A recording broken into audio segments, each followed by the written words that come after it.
Welcome to another video in the MallincamSky series. Today we're going to talk about a command that is very rarely used, but I believe has a lot of potential, and that is the stitch command.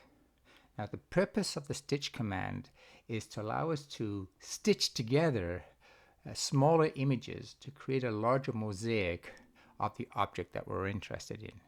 For example, our telescope system may not provide a field of view large enough to see the whole Andromeda galaxy, but we can look at different segments of the galaxy and have MallincamSky put them together automatically.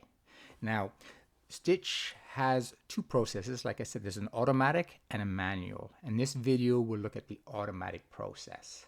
Now I'm doing this in the daytime. I'm using a telescope inside the house that is Alt-Az and doesn't have any automation, and so I'll be moving it manually just to give you a feeling of how to use the command, because it's pretty simple.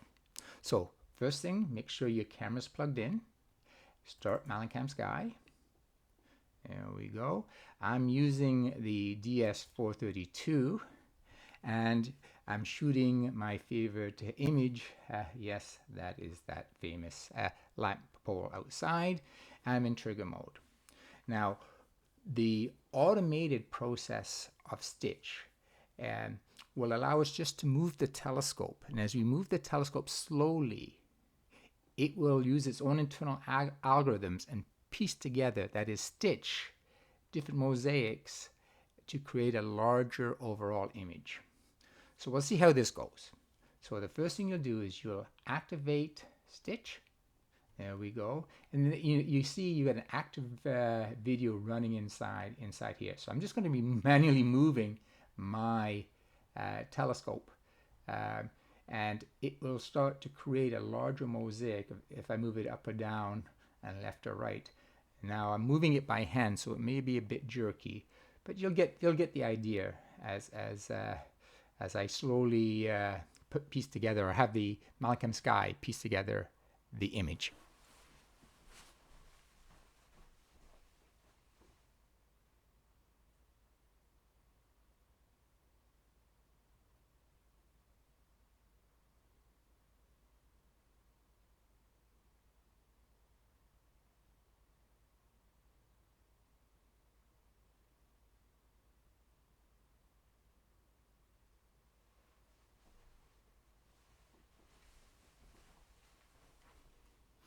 Now to stop it, we just hit the stitch button.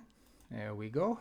And you can see it's slowly putting together the pieces. Now, it's hot outside, and you'll get a bit of overlapping. But if we're doing nighttime images, it turns out really well. As you can see, I've got more up, down, below. Here's the actual video image. Oh, I've moved the telescope off, but it gives you an idea of the video image. But here's the tab that contains the stitch part. And you can see in the video image, I only see a small piece of the roof, but when I stitch, I've got that piece, and it's extended over here, down below, and the object over here.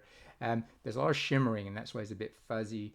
But I find that if you use the telescope by the controls, moving Alt-Az or deck, and doing it in a smooth fashion, you get a really good connected image. I've got some really good ones of the moon.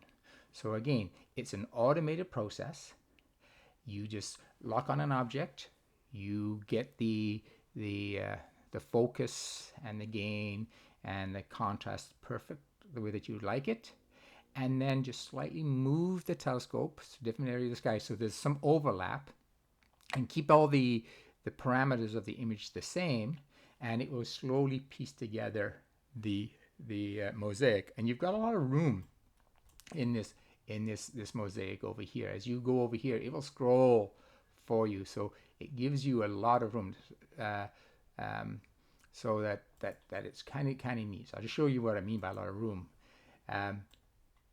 You can piece together and create a very large mosaic, and there it is. There's our piece over here. Now it saves it as Stitch 1. And again, you saw me try another one, so that one is Stitch 2. Let me just deactivate that, so it's done. It's actually an image waiting for us to save it. So we have the ability to save that image and do some cool stuff with it, right? But it's an automated process, like I said. Now, if you're using trigger mode, which most of us will be using to do Andromeda, right? Some of your images maybe about 30 or 40 seconds long before you move your telescope. So this process will take a while, but the end results are pretty amazing. Yeah, given me with this slight little misalignment over here, but that's solely due to the heat and stuff like that. But you can see the rest of the alignments look pretty darn good. Again, if you have any questions, feel free to log on to our user group, pose the question, somebody will get back to you, and clear skies, and thank you for watching.